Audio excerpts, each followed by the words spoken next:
All right. Welcome, everybody, to our broadcast tonight on utilizing strength and conditioning principles in your physical therapy practice.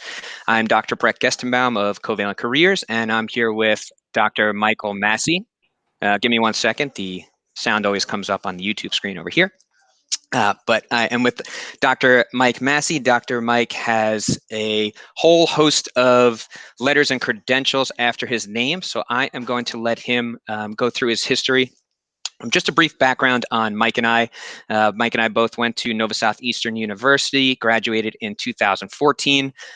During school, you may or may not believe us, but we both competed for the longest hair. My hair was somewhere, down to here. He still got it going. I cut mine off after a while there, but we had a nice competition going there for a while, along with playing flag football and all those good things. But Mike, why don't you introduce yourself? Tell us a little bit about your background. Where did you start out after school, and how did we get here today talking about strength and conditioning principles?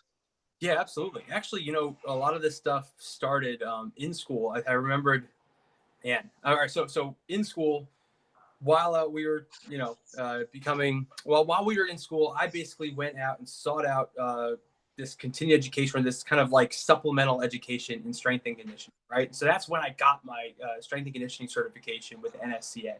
It was phenomenal. Like that, the book is a great resource. I learned a whole bunch of stuff. It's probably as far as all the credentials after my name, I probably utilize that information more every single day, and I monetize that information more than I do anything else that I've gotten, which is pretty neat. I also went and got basically a sports nutrition certification, which gave me, because I had seemingly zero information on what like macronutrients were and all sorts of stuff. I mean, basic level stuff I didn't know at the time. And I knew it played an important role, and I wanted to learn more about it. And so I just put my head down and studied for it and got the sports nutrition certification. Started applying that to myself, my own practice, and my own training and stuff like that. Mm-hmm. And when I became a strength coach, I was writing programming for athletes and stuff. And so that was kind of how I was trying to pay my way through the last year or two of school. And so I was applying all those concepts already before I even got out into the real world. Then when I graduated, I joined a residency program, orthopedic residency, Carolinas Rehab, which is up in North Carolina. So I flew up here, to North Carolina from Florida.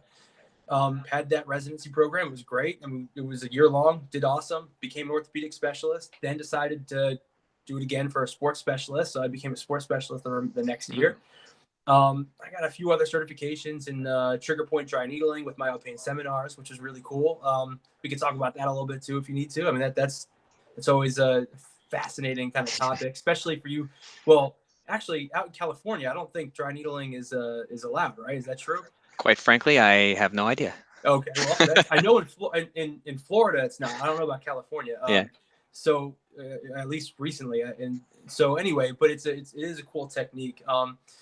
And so I'm trained in that, and I utilize that in my practice and stuff like that. And then I went and got I work with a lot of, so I opened my own business. And when I did that, I decided to work with the niche of like a lot of strength sport athletes, so power lifters, bodybuilders, Olympic weightlifters, CrossFitters, strongman competitors, all sorts of cool stuff, and one of the things that I needed to learn was how to break down the Olympic movements. So I went and got USAW certified with as a level 1 coach. So I started breaking that stuff down, and I can actually teach that a lot better now to my athletes that do a lot of like the snatch and the clean and jerk. Mm-hmm. So that's kind of like where all of those letters come from. It was me trying to like fill voids in my programming, and I just went or in my own knowledge, and I just sought it out and applied it. And that's where it is. And I'm trying to utilize all of that now in my practice in my own way, right? So yeah, that's pretty much it. Awesome. Very cool. So today, for all of the viewers out there, a few of the things that we're trying to convey are going to be understand the basic principles of strength and conditioning and how you should use them in your physical therapy practice, common mistakes that people make or physical therapists make when utilizing strength and conditioning principles in practice. And then third is some creative ways of how to monetize your knowledge of strength and conditioning as a physical therapist. So diving right in, what are some of those basic principles that we may have glanced over in school, but that should be learned maybe a little bit more deeply for all of the physical therapists out there? Right. So there's essentially, depending on who you ask and where you get your information from, some of these principles are kind of merged together and sometimes they're not. But I like to categorize them as 6 basic strength conditioning principles, right? And the first ones are the most important. I'll list them in order of what's most important to least important.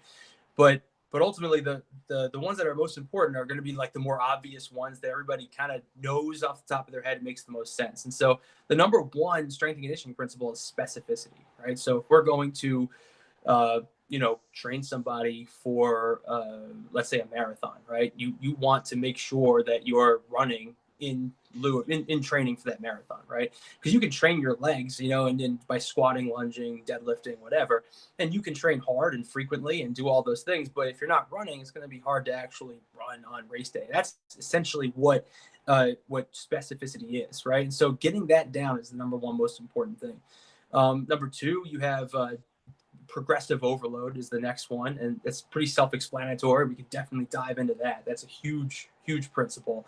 And the third one is fatigue management. Those 3 principles we just absolutely cannot violate, right, if we want to see progress in our patients, right? And sometimes it's the violation of those principles.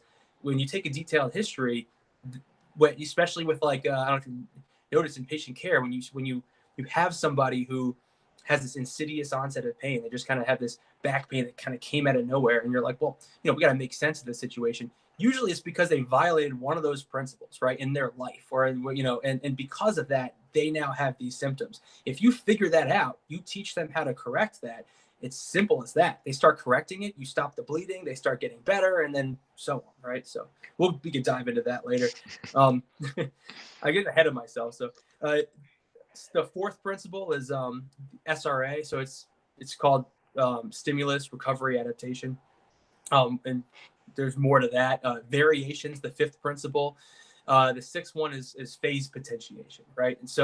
And these things are, like I said, I can explain all of them a little bit more if you want to. We can dive into each one individually, but Yeah, I think for this, let's stay high level, because obviously all of those subjects are pretty in-depth subjects, and we can meet again and talk about any of them if anybody from the audience has specific interest in any of those principles, or really just wants a webinar that we dive into those principles. We could do that too. Right, absolutely, yeah. So yeah, go ahead. So can you describe to us I guess, what do you feel is the baseline knowledge that a physical therapist comes out of school with, and where do you believe that PTs should start off seeking this new knowledge so that they can improve the care that we provide for patients?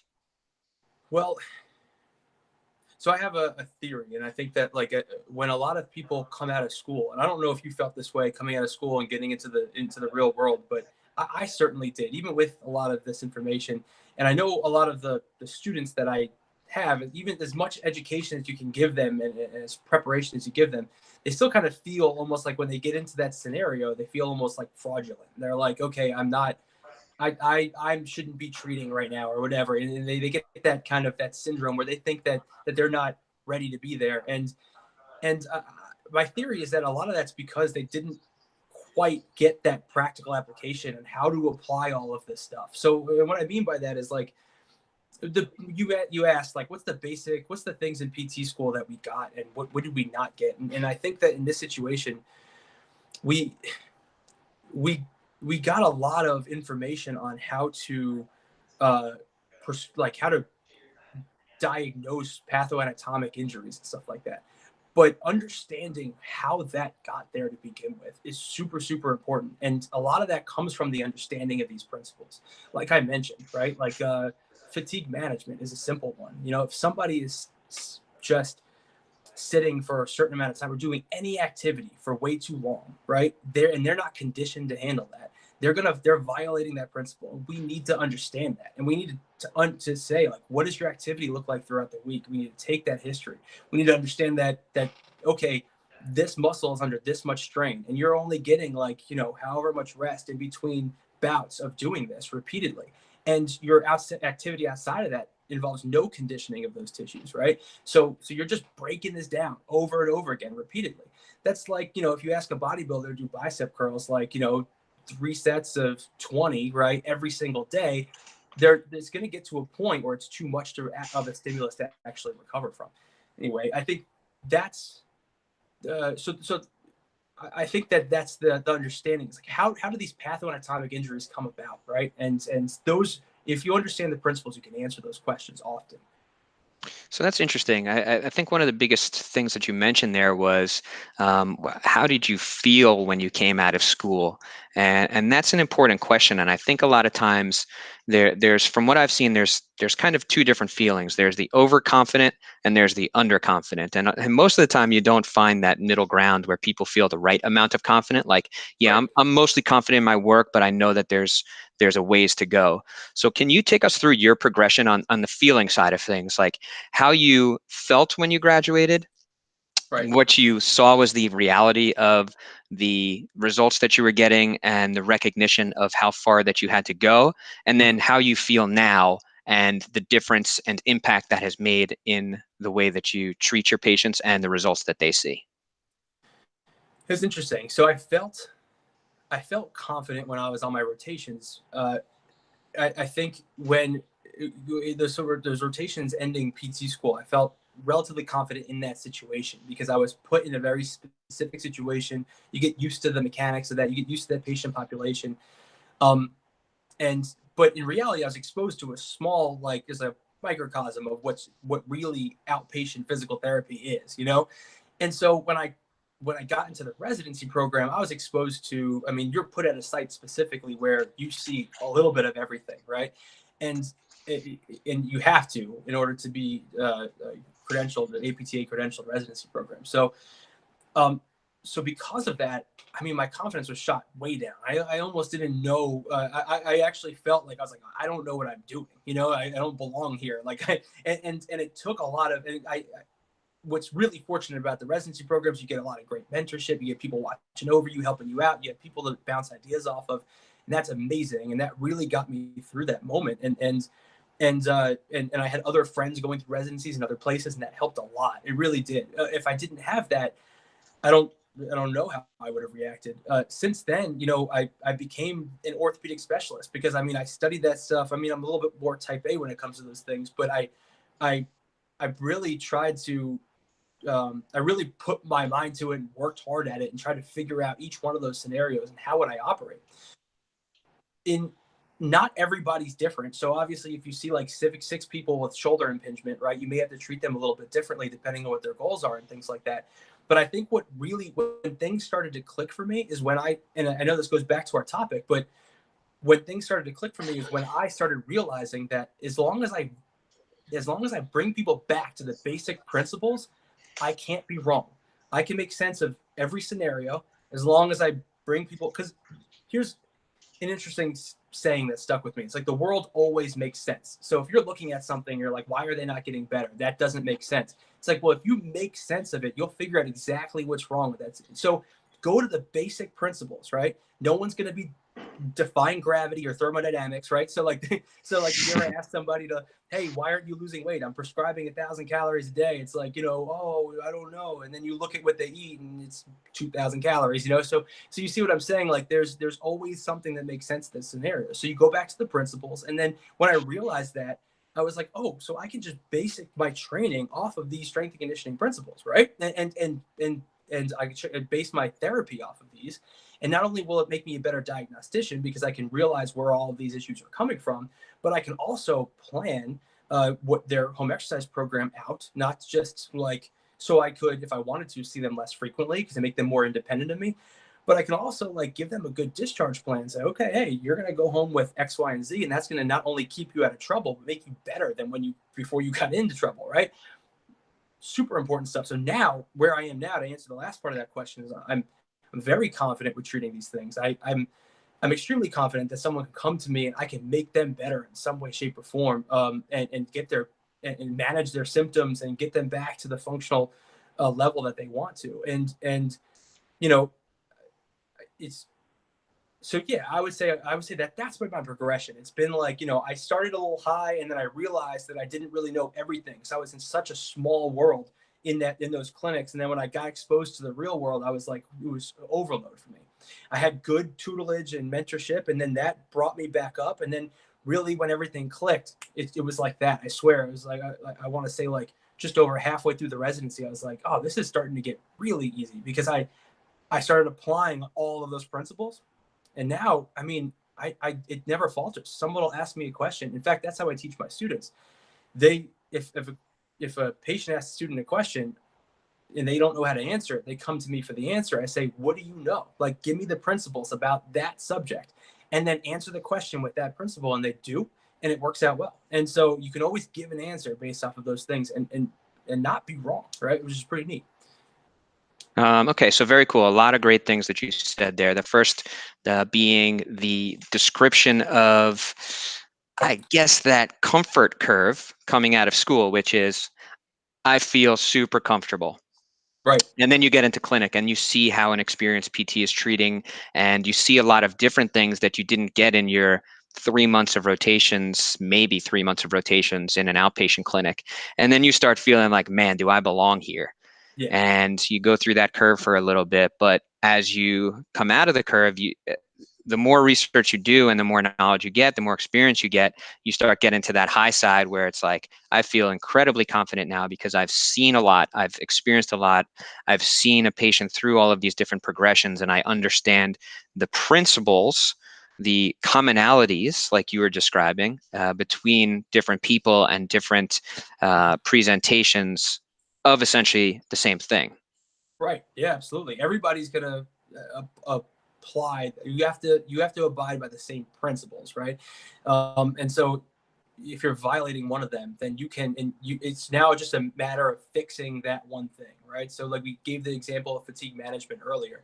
Well, you're gonna have to maybe not shut them down from their sport or their activity, but you're gonna have to curtail that in some way, or work around it, like compensatory management for those things, right? It's like, Mhm. well, if every time you do X you get this pain, right? Well, you have to either do X less or do Y instead, right? And because Y will get the job done and it won't recreate your symptoms. Not to say that you have to do Y forever, but at least it's going to allow us to let that wound heal, right? And not recreate your symptoms while we work on the reason why that happened to begin with, right? Or all of the, we get you stronger to make you whatever, fix the predilection for movement, whatever the case may be, right? But you see what I'm saying, right? So Mhm. that's, if you identify where their problem is. A lot of times, so I work with a lot of strength sport athletes, right? So a lot of athletes and a lot of recreational athletes that come and see me, and so a lot of times the problem is their programming, right? They are, despite their best efforts, either they may be training like they may be squatting like 5-6 times a week, and you're like, all right, that's not only is it too much, but it's too frequent, right? And if you look at the SRA curve, which is one of the principles, you can apply a better regimen to that, right? You can get them to squat maybe less frequently and change their programming that way. Some people, their goal isn't even to squat better, yet they're doing it because of whatever the case is. That's a specificity problem, right? It's like, well, if you're trying to whatever to lose weight or get bigger biceps or something, there's very specific ways to do those things, and they may be just trying the wrong things, right? And you can kind of even just change their program to help meet their goal that doesn't recreate their symptoms. And sometimes just a little bit of advice goes a really long way. At least stops recreating the symptoms while you get to work on all of the other things that you're seeing in your evaluation. Awesome, very cool. So one point here, we asked our research team to look up the dry needling in California, and they let me know that it is not within our scope of practice to do dry needling in California. Mm-hmm. And then second, I do have a question from Ramon, Raymond or Ramon, I'm sorry, either one it is, Hamilton. Have you been able to effectively apply strength and conditioning principles to patients with health conditions or impairments outside of general orthopedics, for example, stroke recovery, cardiac rehab, etc.? So yes, but I don't, just to uh, just to get you an idea, I don't typically work with stroke rehab or cardiac rehab or anything like that. But they do. If I were to work through that in my head, I would imagine you have like a certain stress that you're allowed to place on the heart, right? There's usually parameters that you have to work within, right? And if you give them that stimulus, their body has to adapt to that stimulus. So you work within the parameters you're allowed, right? They'll adapt to it positively, usually, right? And if they don't adapt positively, or if you get aberrant kind of effects and stuff, you take that into consideration. You change where your exercise, what you're doing, but absolutely, like you can get somebody to like on a like a stationary bike or like a UBE or something, get their heart rate up to something that works for them, and train them to effectively work their cardiovascular system. And to do that and to start tolerating more stress, and then even just the physical activity alone helps. So so usually the low hanging fruit there is that those people usually aren't training at all, right? They're not doing much of anything, and that's usually what gets them into these problems with these heart conditions and things like that. But you know, so usually just getting them to do something, it goes a really really long way. You know, um, if they're already doing something, then maybe you need to apply one of these principles. Maybe it's not specific enough. Maybe they're not challenging themselves cardiovascularly, or maybe they're just over. I mean, they're just doing it a little too much. But that really depends on the specifics. You'd have to take a thorough history and say, what are you currently doing, and what's the main problem right now, right? And how do you get beyond that? Does that make sense? Yeah, and I think a big thing there too is that this is where our degrees as physical therapists comes in more so than if it was just a strength and conditioning specialist that understands these principles, where as a PT, either you know the contraindications for the cardiac condition or the stroke that's coming in, or you at least understand how to get that information and the meaning of it and how to apply it to your diagnosis and treatment for Right. that specific patient. And then Yeah. moving on from there, you take the principles that you would learn from the strength and conditioning knowledge and you layer it on to that specific patient's case. Right. And to make this super general, I think that usually when people have a heart condition, it's because of their heart's on one end of the spectrum, their heart's not working effectively or efficiently enough, right? And then on the other end, their daily stressors are too much per the current efficiency or effectiveness of the heart, right? So you can work two ends of the spectrum here. You can train them cardiovascularly to get better effectiveness, right? Not just that, but nutrition plays a huge role in that too, right? So you can give them that education, all those things. But on the other end of the spectrum, you can actually make them more efficient in their movements, right? And let's say it's just like getting from supine to standing, right? Countless people don't do a log roll technique and they need it. They'll forego, I mean, they will go through pain and like extreme pain, like back pain, things like that, to get up out of their chair and to stand up, or out of their bed and stand up. Meanwhile, you know, you teach them a super simple trick: just roll on your side, kick your legs off, push yourself up, and they do it symptom free. And some people, even after learning it the first time, will still revert back to those old things, despite the pain and all the other stuff. But that's just one example of ways people make their life harder on themselves when it doesn't have to be, right? So you could probably teach them, and that's just one example, but you could teach them many ways to be way more effective and efficient throughout their day. This way they don't put as much strain on their heart until it matters when you're actually training them, right? So you can kind of burn two ends of the rope there. So so yeah, I would say yes. I don't, but the caveat there is I don't work with cardiovascular patients too often, right? I've had a couple people who've had some things, and those always have been secondary comorbidities to the main thing that we're trying to treat, which is usually joint pain of some sort, or an injury that they've sustained. So now, when you've seen other therapists working in orthopedics, and as you've described, you have students as well. What are some of the common mistakes that you see PTs make when it comes to treating patients where they are not following those basic foundational principles of strength and conditioning? Man, I mean, there's a lot. I think the most common one, well, I wouldn't say it's the most common. So basically, identifying these as problems is probably the one thing that we don't do well, right? Progressive overload is another one that I think that we don't that we don't do well. What I mean by that is when I'll give you an example, but like, let's say I wanted to get a bigger bicep, right? And like, this is just, because you can apply this to, let's make it PT related. So let's say I had a surgery, right? Like an ACL repair, and my quad is atrophied, right? And I need better neuromuscular stimulation of that quadricep. But I also want to hypertrophy that quadricep, right? I mean, that's part of what I'm trying to do, is get that muscle back. So then I can now let that muscle express itself as control, strength, force production, whatever you want, right? Athletic prowess, function. That's what we want to do. So what we have to do is we have to give that person a stimulus, right? And not just one stimulus, we have to give them a repeat stimulus over time, and in order for them to adapt to it.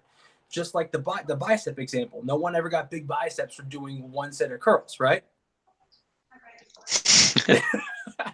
That's what I'm talking about. Like you do a decent amount of rowing per week, and then you add some bicep work on top of that, but it's repeat exposure to these things. No bodybuilder got big from doing one set of workouts. You have to do it repeatedly. So my problem a lot of times with other therapists relies on their flow sheets, right? And this goes two ways. Some therapists don't really progress people the way they should, or expose them to that stimulus enough, right? Sometimes they give them an exercise. And I was guilty of this at one point too. I give an exercise. Next time they come in, I feel like I need to create a novel stimulus for them.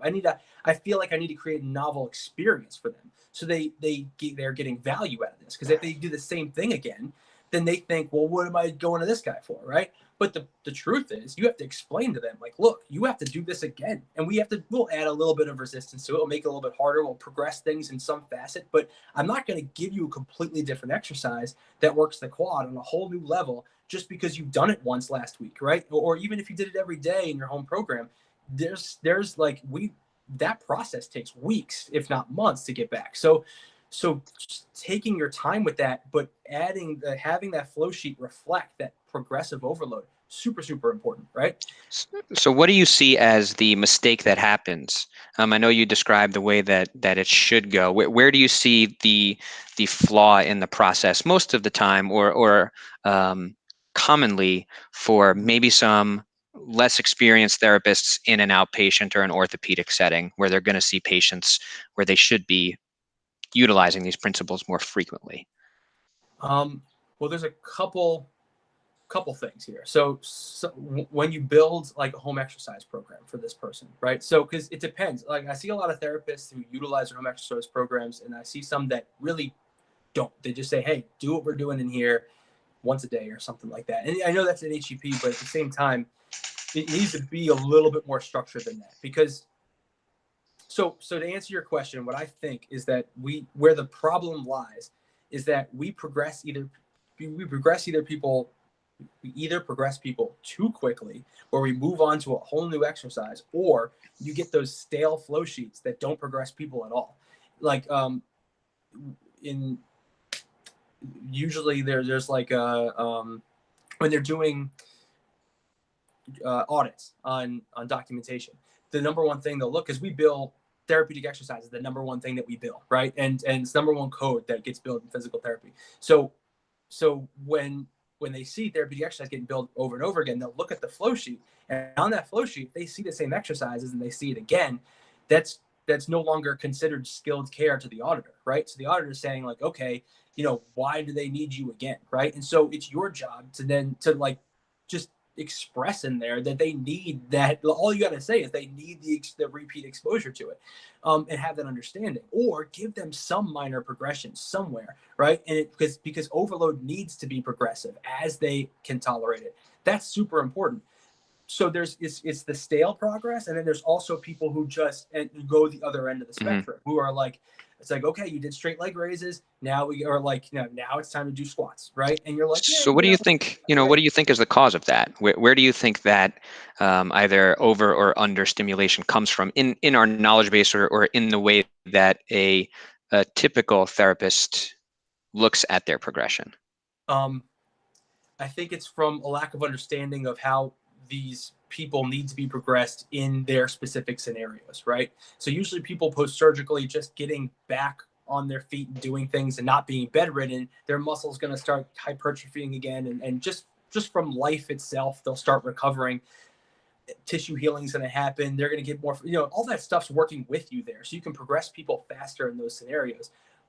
I think that when you get like a high level athlete who has some shoulder pain or something, it doesn't have to be a high level athlete, just somebody who's able bodied and they have more a different type of issue going on. I think in those scenarios, you may have to be more stale with that progress, right? You may have to sit there and say, okay, look, you need to to start exposing people to that stimulus repeatedly, get them to fix that imbalance or that movement problem or whatever it is. And then the big missing link here, which is kind of going a little bit off subject, but it's trying to apply that to their functional deficit. And I think that when you get somebody, I think a lot of therapists, at least I should say this, I think a lot of physical therapy schools don't do the best job in teaching, from what I've experienced, didn't do the best job in teaching people how to, teaching their students how to teach their patients how to like learn a deadlift, right? Or a squat, right? Picking weight up off the floor and squatting is stuff that we do every day, even lunging. And yet every student that comes into my clinic and even us, when we were going through school, if you could speak to this too, we didn't really learn those things very well, right? And it's not like you're putting someone on a machine and they're just putting force into something and it moves. I mean, there's all free motion. Every joint's moving. It's a closed kinetic chain compound movement, super effective. And they've been doing it wrong mostly for 30 plus years in their life. You have to teach that person. You have to incorporate all the things that we learned in school, all the motor learning that we learned, all of the the parameters that we learn as far as like what energy system you're trying to stimulate and all that stuff, and all the functional stuff we're trying to do. Like we have to kind of bring that all together. And so I think that it's that incorporating things into that functional task. That's where people go wrong a lot in the flow sheet. It's like, okay, I got them doing some quad work to get their quad stronger, right? But it's like, and I have all these different exercises that stimulate that muscle. So right? do you think it's like a lazy thing, or do you feel that we really just in school we looked over that base of knowledge of like how do we apply this more so in functional situations? That's a good question. I think the latter is true. I don't know about the form. I don't know if I think in some cases people may be lazy, right? But at the same time, it's like we did. I mean, because we are an education that's supposed to be, we're a profession that's supposed to be continuing our education and learning, and especially within the realm of the patients that we treat. Now, so like, if you know that a lot of people that you're treating, or some of the people that walk through the door, are going to need to learn how to squat and pick things up off the floor because that's what they do every day, and you aren't filling that piece of that void, right? Then it's either then maybe you are being lazy, or maybe it's just you're being negligent. I mean, those are the things that you got to be able to at the least reflect on and understand, like, hey, here's how I can get people better faster, right? Or here's how I can be more effective, or here's how I can link those exercises into that functional task. And I just need to seek out the knowledge or get that tutelage or take that course or figure that out, right? And I think that goes a long way. But if you don't do that, you become stale as a therapist. You get kind of burnt out and all those other things, and your patients don't get the best experience. So I don't know. I don't know if it's people being lazy. I think that's very Yeah, that'd definitely be a super generation, generalizational right. statement. Generalizational, I don't know if that's a word, Yeah. but a generalization for sure. Right. Now, I do have a question here Uh-huh. from MH Vandal. I would like to hear your suggestions for working in a private practice, strength and conditioning type of setting in a state without direct access. I'm not necessarily sure how much the direct access would play into your ability to, utilize these principles just in general. So just as a little side note, direct access does affect me and how I work with my patients, but not in I can still use strength and conditioning principles with everybody. The big problem with not having direct access, because currently I work for in an outpatient practice, and I also have my own business, right? So my own business is 100% direct access. I don't get any referrals from physicians or anything like that, right? In almost, I would say 80+% at this point, or maybe 60+% are coming from like referrals at my other job. So the big discrepancy there is that the people that are coming in that are not direct access, they're being told by their physician or being set up in some way. They're saying like, okay, hey, like the physician may say, hey, you need physical therapy to do some like, you know, dry needling and e-stim to your elbow or something. And then they come into me thinking they're going to get a massage and some dry needling. And meanwhile, I'm sitting there taking a thorough history, and I realize, I was like, look, your elbow is messed up because you're not moving your shoulder the right way. And then I have to do a magic trick to get them to buy in. And that's a whole other topic. But that's how that affects me. It's I got to jump through hurdles to like get these people on the same page as me, because they're set up thinking that physical therapy is something different than it really is. Or they just have a different expectation for their outcome. So that is annoying a little bit. I think, and this is getting off topic, I'll just make a quick comment, but I do think that our profession should be getting away from getting referrals from physicians. We should be doing community outreach and getting people to come in from direct access. I know some states don't allow it and things, but I think that's all changing. With regards to how I apply the strength and conditioning principles, it's simple, right? I mean, if I get a referral coming in for someone with low back pain, I'm still going to teach them most likely a deadlift and a squat. I'm going to at least look at those things, right? And I'm going to then say, okay, well, what are your problems? Is any of them painful? Are any of them painful? And is it because you're not doing it well?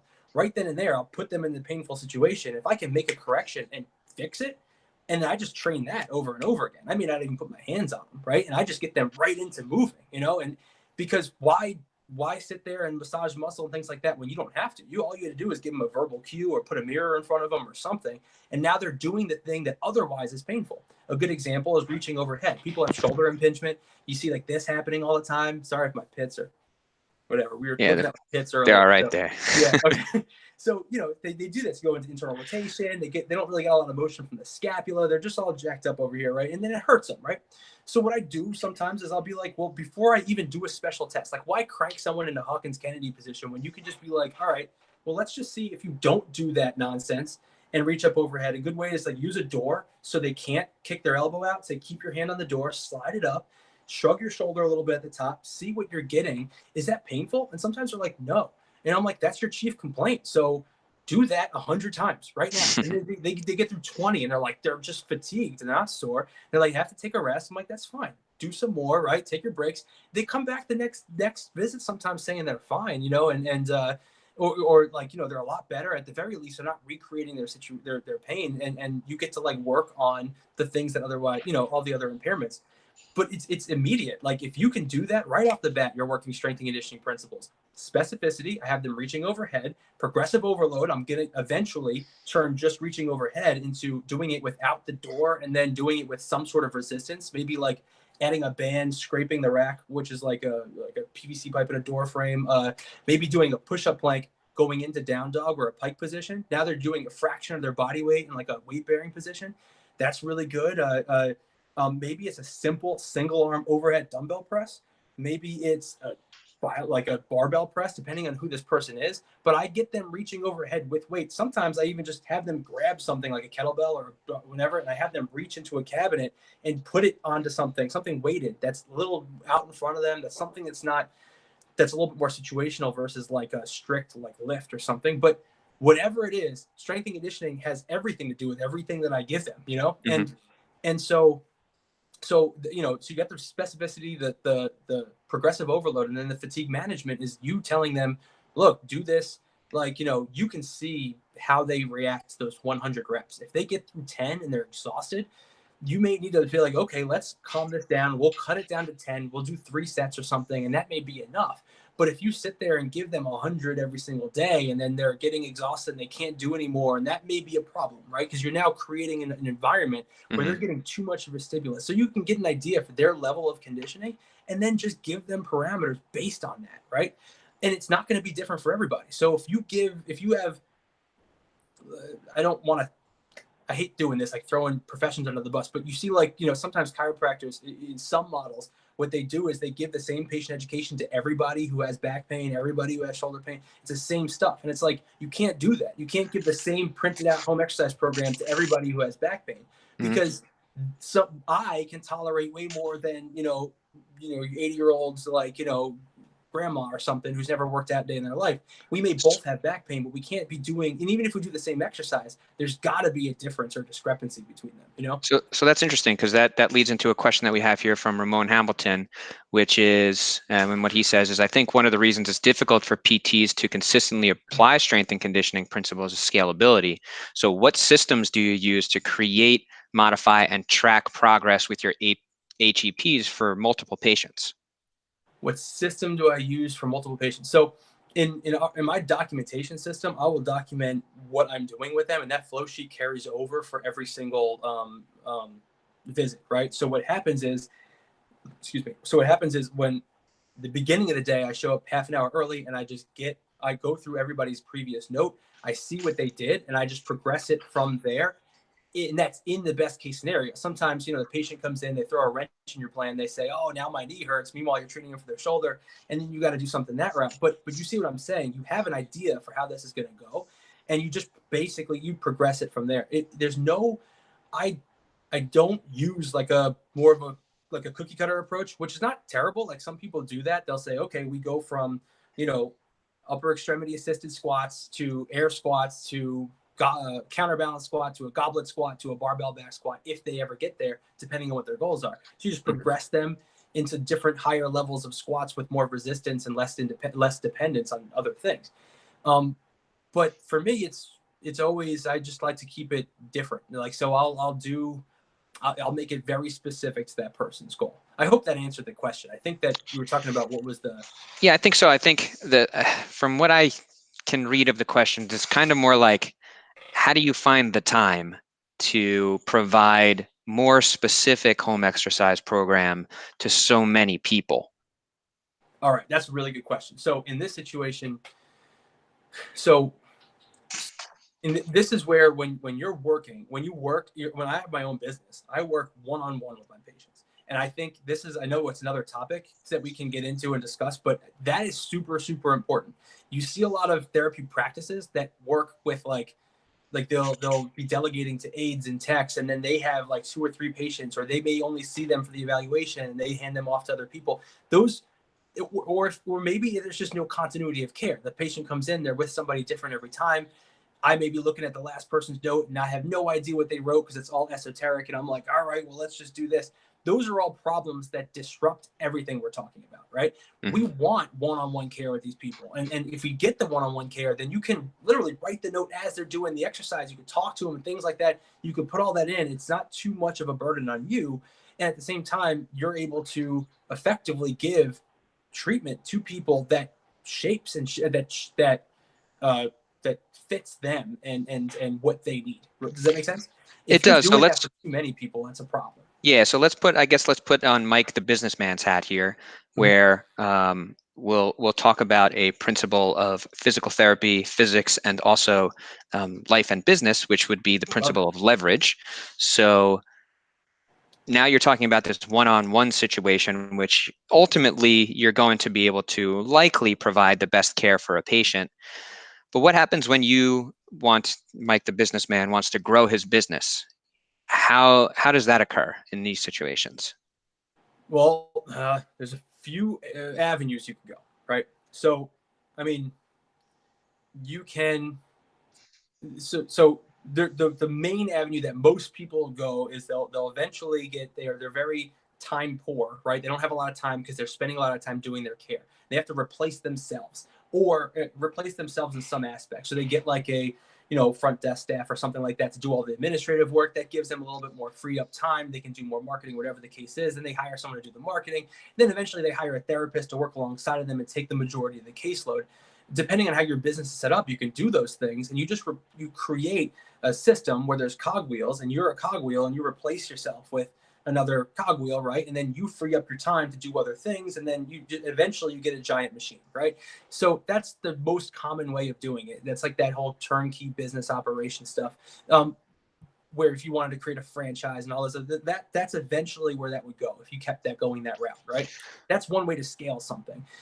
The other way is I mean, ultimately is like if you can monetize some of these things and you can reach out to people. So like, because all of everything we just mentioned, there's somebody spending time in order, like a unit of time in order to get a unit of money, right? So like, you know, and if you want to get out of that like service-based, like time for money situation, the other way to do that is to like try and monetize your knowledge. There's a lot of people out there that sell like digital goods or informational products, and people purchase them because they see these people as experts because they've been putting out information and doing the things that grow their business to begin with, which is just reaching out to the community. What are we doing right now, right? We're reaching out to the community. We're telling everybody, you know, like we're giving out free information. This is really cool. I think this is awesome. If those people see us as experts, they may look at our stuff and they may be like, you know what, this guy's got this cool product or something like that, and they may purchase it. You guys can do that for yourselves, and there's really no shame in that. That's the coolest part about it. You help more people, you monetize the knowledge that you have in your head, and you don't have to grow things the traditional way. Right? Yeah, yeah. So there's a few great points there. One is when you're thinking about business and leveraging your time, you don't have to think linearly. So if you're treating patients on a one-to-one scenario, you don't have to think that's the only way you can grow your business and help more people. That principle of leverage, it's not only to make more money or do whatever, it's to be able to, as an individual, help more and more people over time through whatever it may be, creating systems and things like that. And the other thing here is because I want to be able to provide more value to our audience here, some free value, Right. practical solutions here. So what are some mobile apps that you use? Do you use online videos? What is the exercise program software that you use? What is a setup that one can use to be able to do the things that you're describing?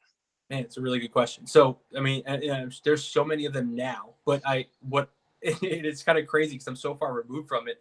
I with regards to like utilizing the apps in my own, so there's like for instance, if you wanted to look at somebody's form or something like that.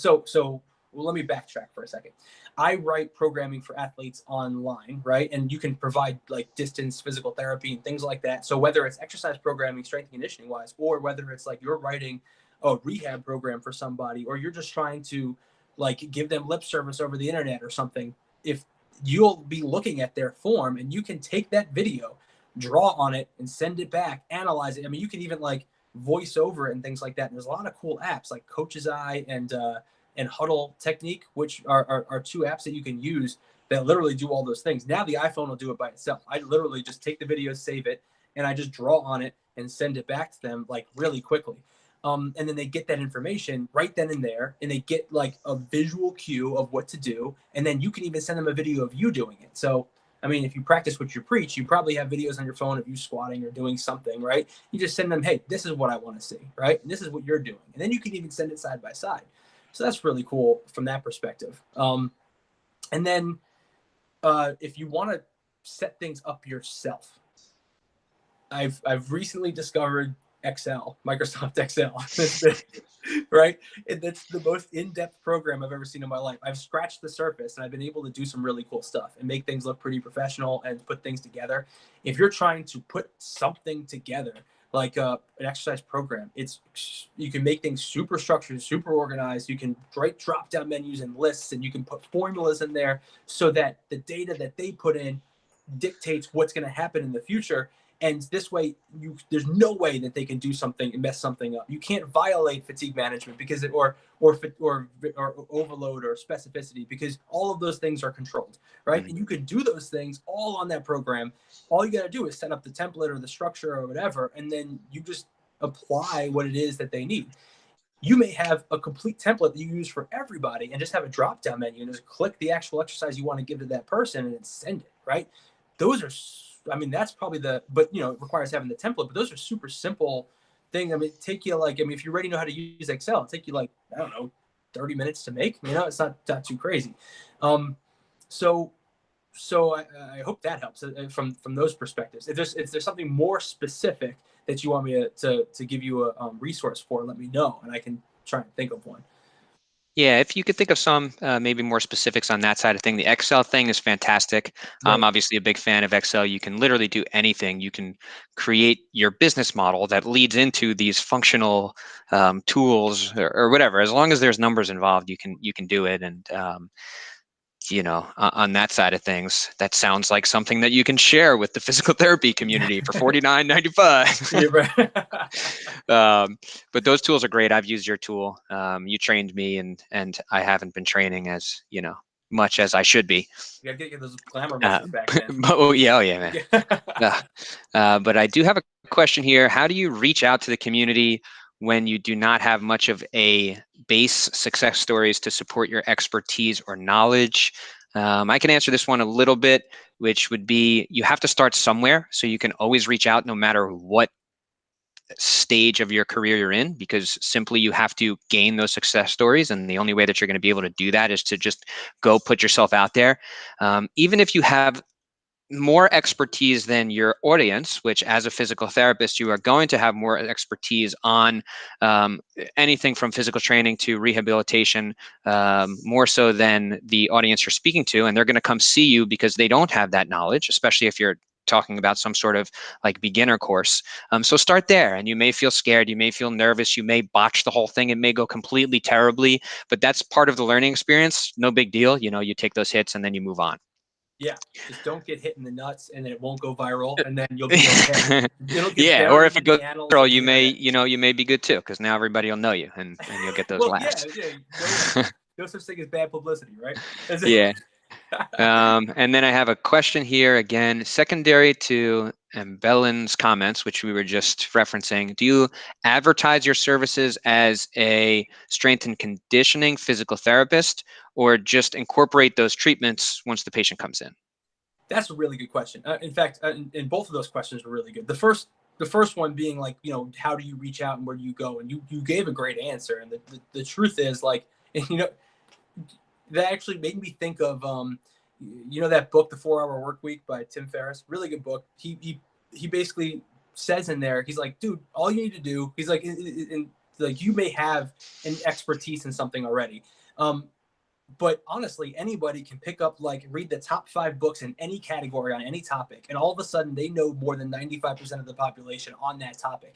They can now be a perceived expert in that, whatever that is. And then they can go out there and how to reach out. I mean, you have Instagram, you have Twitter, YouTube, right? Things like that. And, getting better at networking, that's a skill that you have to start doing and stuff like that. But if you've been through PT school, at least 50 people that are out there in the real world. You just reach out to them, and here we are doing a podcast and reaching out to a whole bunch of other people. And the cool stuff is like videos like this will end up. It's not just like they're going to disappear, right? We're going to put them somewhere. People will then be able to access them. We can reference them. Like, for instance, like if I'm writing a newsletter or something, I can be like, hey, check out this. I may bring up the topic of strength and conditioning and be like, if you guys have the time, come listen to this thing. I did a whole thing on this at some point, right? And link it to it. And now both of us get like some exposure from that link. It's really cool. So that's what I would say there. What was the second question? One more time, just so I know. Do you advertise your services as a strength and conditioning physical Right. therapist, or just incorporate that into your treatment? So I don't advertise myself as a physical therapist, believe it or not. So I do in some cases, like I'll have the letters after my name and stuff, but I call myself a strength sport doctor, right? Because I'm a strength and conditioning specialist, I'm a sports specialist, and I am a doctor of physical therapy. And I think people, like, those words resonate with people more than physical therapy. I've done these social experiments where I go out there and I ask people like, hey, what do you think a physical therapist does? Complete stranger, right? Or better yet, if you have neck pain, who do you go see, right? Who would you go see if you had neck pain for like that's been nagging you for 2 weeks? And it's like usually the answer is different actually regionally, but I get a lot of chiropractors and I get a lot of physicians and stuff like that. And then when I say, well, what about a physical therapist? They'll say, oh, isn't that for like car accidents and knee pain? Everybody has, and if I backtrack just a little bit, we play a different role in everybody's life depending on the continuum of care that they're in and the other access, which would be like their age and the setting and stuff like that. So for instance, you can get into a car accident and be in a coma and be in the trauma unit, and there's a therapist moving your joints and make sure you don't get bed sores. You'll wake up from the coma, go to trauma, step down. There's a therapist there that's evaluating your independence, right? With the things that you're going to need to actually go home and get out of there because you're costing them money. Then you go to, let's say, inpatient rehab because you can't go home, and then they start rehabbing you there. And then maybe you can go home and you get home health rehab from a therapist, and then you go to like outpatient care because you can now drive and all that other stuff. And then maybe you're a part of a sports team and you get back on the team, and now you have an athlete or a sports therapist working with you to get back into your sport. But every single one of those therapists played a completely different role. So as a community who never went through PT school and doesn't really know what that stuff is, how do they know? How do they hear the word physical therapist and say, oh, they do all of those things? They don't. They may have Yeah, had that's a an great point. experience. Yeah, and that's just one axis. Think about like, Hmm. okay, we have skilled nursing facilities and assisted living facilities, and then you have Hmm. like NICU units and pediatrics and everything in between. And in orthopedics, like in my clinic, I could see someone who's 14, I could see someone who's 102, right? Doesn't matter. So like, it's absurd how, and because of that, the our the boundaries of what we do are so amorphous. Like the dry needling thing, for instance, that was not even a thing until we were like, well, I mean, it's my mentor would yell at me for that. So it's been around for a while, but like in we did like our practice act in some states literally says that we're not allowed to like pierce the skin, and then now, and that's holding us back because it says that one thing in there from actually being able to perform dry needling. So I guess what I'm trying to say is that I don't think people know what a physical therapist is, and so you can't just market yourself as that and expect to get the same results. But if you say, "Hey, you're a strength sport doctor," they're like, "Okay, I'm a strength sport, athlete," or I have. A doctor is usually associated with rehab of some sort, right? Someone that's high in the medical community that can help you. So those are usually good words to use if you're going to market yourself. Um, Yeah, that's a really good point, and it's a really big problem. And I never like it had never occurred to me that we had a branding problem because of the fact that we are so spread out. And okay, like even if you think about physicians, each physician or a physician in each of those different roles has a different name. It's your pediatrician, it's your right, orthopedist, it's your gynecologist, this is your trauma surgeon, this is your orthopedic surgeon. And it's absolutely. not, we don't have that. It's just physical therapist in all these different stages. So depending Right. on where you enter and exit, you will think of a physical therapist or physical therapy as a profession as the entire entity, which is a really good thing to think about. It is a point that I'll have to think about more because that is that's a big issue. It's huge. So Yeah, so it's a it, big it issue is for sure. on us because like a lot of people blame like the APTA and stuff for that. They're like, oh, we don't market ourselves enough. And I'm like, I honestly like thinking about it. I've thought about it before, and I can think of some ways here and there, and it's probably a topic for another day or something. But Hmm. but like but really that's hard to do, to market all of those different things. Yeah, maybe we can call ourselves different things in each setting, kind of like the physician thing you talked about. That was one of the things that I brought up. That brings up its own problems, but ultimately what you have is like it's on you as you're like an outpatient physical therapist in Kansas, and you work with primarily, because you may have even your own niche. It's like you work with overhead athletes or something. It's like, well, it's on you to reach out to that community and say, hey, this is who I am. Here's the skills that I have. This is my value, right? And then you demonstrate your value to these people, and then they say, wow, that is valuable. That's what a physical therapist can do. I'm going to come to that person. They have a good experience. And then all of a sudden, you've educated, however, whoever, whatever group of people you've reached out to. And if everybody does that, then not only will our profession grow and we get more respect and all the other things that come along with that, but everybody ends up, I mean, but it works on, it's a win-win because you have all these people that otherwise wouldn't get their care. Like right now, I don't know the statistic. It's a really absurd. I used to know it off the top of my head, but right now there's like a very small percent of people that actually, like, let's say that just have back pain. Of all the people that have back pain, very small percent, like 2 or 3%, actually go through the system, the hospital system, and go to see like a physician, let's say, or whatever, and then of those people, it's even a smaller percent that actually gets to physical therapy. So you have a percentage of a percent actually getting to us. So if we rely on that, that's not a lot of people. There's an untapped resource, or even if it is tapped, it's not tapped hard enough for it to, like, if every therapist filled their schedule right now with one-on-one care, we would still have a superfluous amount of people out there that need help, Mm-hmm. you know? So like, that's the thing. We got to find access those people. So now, not only are you getting the respect, growing the profession, growing your business, but you're also treating people that need it, which is Yeah. ultimately, hopefully, why you got into this profession to begin with, you know? I think like low back pain gets like 100 million searches a month on Google or something. Isn't that nuts? Yeah. But so Isn't that's that the interesting part of the branding discussion, is that the chiropractors have a very specific thing that they're known for, which is the neck pain, back pain, and those are the most prevalent reasons why someone will come and visit a specialist or whatever for that specific type of pain. Those are the most common, and they've owned that niche. I don't know if it was on purpose or just accidentally like stumbled upon it, but yeah, we're so spread thin as an organization. It's like, yeah, we're movement specialists. Anything that can happen with movement, we're there for you, whether we're just moving your leg in the hospital if you're unconscious and you're in the ICU, or you're going through the trauma progression, or you're going through a cardiac progression, or if you have a hand issue, or if you have a TMJ. It's like we do a lot of stuff, that which was is pretty recent. challenging. Like us calling ourselves movement specialists actually was a pretty recent change, right? I mean, that was like part of the, Mm-hmm. I think it was like the 2020 initiative or something like that, like by a certain, or no, I'm mixing things up. But anyway, it was pretty recent where we started saying that we are accepting movement. It was when we were in grad school, I think, is when they kind of reestablished, um, um, like we tried to do that. I think the APTA tried to do that, which is really neat. And I like that. I think that's great. But again, way too general. And I think there needs to be a better approach. And outside of us doing it or taking on that on ourselves, I don't know if I can Yeah, find that's a more effective. that's a good panel. I'll think about a way to set that panel up to get a bunch of people talking about that subject, which could be really fun. We are running overtime here. Where can people find you if they want to ask you any questions about strength and conditioning, or just other things in general? Yeah. So my email is mike@masifitness.com. Masi is MASI, right? So if you want to shoot me an email, go ahead. I'll answer your questions. I'll get back to you within a day or two or something like that. I do usually pretty good with that stuff. My website is masifitness.com. So you can go on there and see some really cool stuff. It's going to change in like 2 or 3 days. I got this guy working on it. Got a bunch of cool stuff coming through.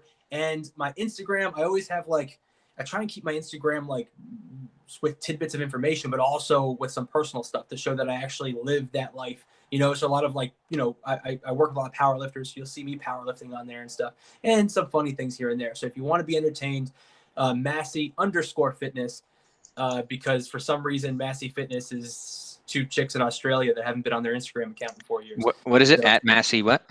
at Masi_fitness. Got it. Cool. Mike, awesome. Oh yeah, my man. Always a pleasure. There we go. Yeah, we can look into talking about different topics. If we get questions from the audience, we will get those answered. But thank you so much for coming and sharing your expertise with us. And I look forward to speaking with you again. Awesome, man. Hey, thanks. Take it Yeah, easy. absolutely.